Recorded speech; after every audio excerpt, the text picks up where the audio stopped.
యోబు మనిషిగా వాడి దేవునితో పోరాడెను.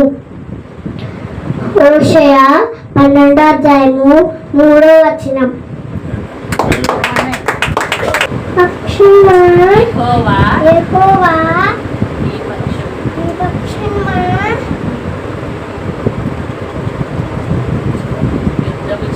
యుద్ధం చేయుము. ఈ పక్షిమా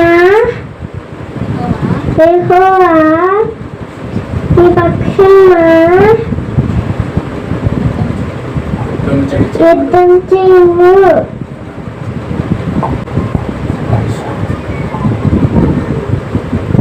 నీకు పిలుపు దయచేవాడు సోదరుడు బ్రేహ్మ కాదు. ప్రభువైన యేసు నీకు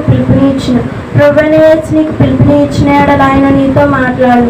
నేను నీ చెవులకు వినపడినట్లు మాట్లాడవచ్చును, కానీ క్రీస్తు నిన్ను సేవకు పిలిచినప్పుడు అది నీ హృదయములకు వినపడదు.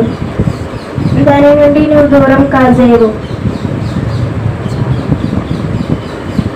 ప్రశ్నలు మరియు జవాబులు 2:12-42 విలియం మేరియన్ బ్రహ్మం గారి వర్తమానం ఉంది. నేను పరలోకమందు ఎక్కిపోయినప్పుడు అక్కడ నేను చూసినది ఏమనగా అక్కడ మరణము లేదు, వేదన లేదు, దుఃఖము లేదు, బాధ లేదు, కానీ కేవలం ఆయనతో కలిసి ఉండటం మాత్రమే అక్కడ ఉన్నది. కనుక మీరు అందరూ కూడా ఆయన యందు విశ్వాసం ఉంచుడి. ఆయన అర్ధరాత్రి వేళ పెండ్లి కుమారుడు వలె వచ్చుచున్నాడు.